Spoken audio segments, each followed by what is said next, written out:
2026 సంవత్సరం ఆరంభంలోనే భారతదేశం పర్యావరణ హిత రవాణా రంగంలో మరొక చారిత్రాత్మక ఘట్టాన్ని నమోదు చేయబోతోందండి.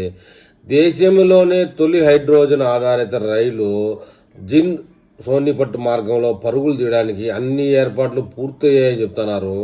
కాలుష్య రహిత ప్రయాణమే లక్ష్యంగా భారత రైల్వే ఈ ప్రతిష్టాత్మక ప్రాజెక్టును చేపట్టింది. ఈ క్రమంలో జింద్ రైల్వే స్టేషన్లో ప్రస్తుతం రైలుకు సంబంధించిన తుది దశ పరీక్షలు కొనసాగుతూ ఉన్నాయి. పర్యావరణ పరిరక్షణ దిశగా కేంద్ర ప్రభుత్వం తీసుకుంటున్న ఈ కీలక నిర్ణయం రవాణా రంగంలో విప్లవాత్మకమైనటువంటి మార్పులకు దారితీయబోతోంది. వచ్చే జనవరి 26న గణతంత్ర దినోత్సవాన్ని పురస్కరించుకుని ఈ ట్రయల్ రన్ ప్రారంభం కానుందని చెప్తున్నారు.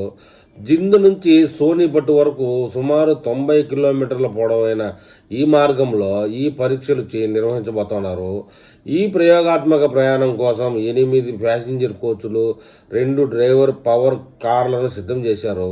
ట్రయల్ రన్ విజయవంతంగా ముగిసిన అనంతరం భారత రైల్వే ఉన్నతాధికారులు, స్పానిష్ భాగస్వామ్య సంస్థ నిపుణులు కలిపి ప్రభుత్వానికి తుది నివేదిక అయితే సమర్పించబోతున్నారు.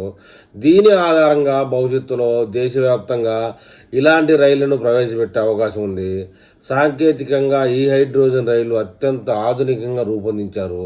ఇది గంటకు 150 కిలోమీటర్ల గరిష్ట వేగంతో ప్రయాణించగలదు. అధునాతన ఎలక్ట్రోకెమికల్ ప్రక్రియ ద్వారా కేవలం 9 కిలోల నీటి నుంచి సుమారు 900 గ్రాముల హైడ్రోజన్ ఇంధనాన్ని ఉత్పత్తి చేస్తారు. ఈ పరిణామంలో ఉన్న హైడ్రోజన్ను 1 కిలోమీటర్ దూరం ప్రయాణించడం సాధ్యమవుతుంది. రైలులో మొత్తం 3000 కిలోల హైడ్రోజన్ నిల్వ చేసే సామర్థ్యం ఉంది. డీజిల్ ఇంజిన్లకు ప్రత్యామ్నాయంగా ఇవి రావడం వల్ల కార్బన్ డయాక్సైడ్ ఉద్గారాలు పూర్తిగా తగ్గిపోతూ ఉన్నాయి. ఈ ప్రాజెక్టుకు అవసరమైన హైడ్రోజన్ ఇంధనం కోసం జింద్లో భారీ ఉత్పత్తి కేంద్రాన్ని ఏర్పాటు చేస్తూ ఉన్నారు. స్పానిష్ సంస్థ సహకారంతో నిర్మించిన ఈ ప్లాంట్ 1.5 మెగావాట్ల విద్యుత్ సామర్థ్యంతో నిరంతరం హైడ్రోజన్ను ఉత్పత్తి చేయగలదు. రైలుకు అవసరమైన కోచ్లను చెన్నైలో ఇంటిగ్రల్ కోచ్ ఫ్యాక్టరీలో ప్రత్యేకంగా తయారు చేశారు.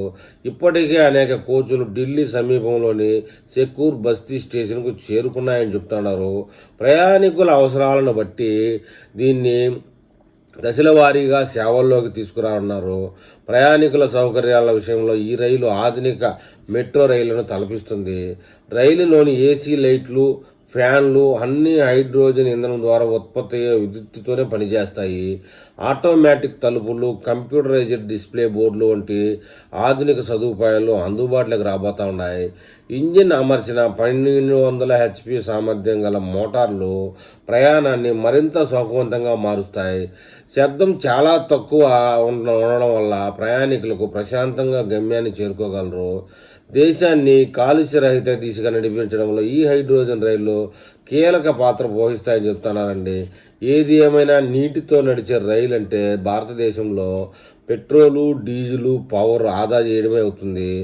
ఈ రైళ్లు కానీ దేశవ్యాప్తంగా వ్యాపించగలిగితే మన దేశంలో పెట్రోలు, డీజిలు, పవర్ ఖర్చు చాలా తగ్గిపోయి దేశ ఉన్నతికి ఉపయోగపడుతుందని చెప్తా ఉన్నారు. మరి ఈ విషయంలో మన భారతీయ ప్రజలు ఏమని కామెంట్ చేస్తారో చూద్దాం.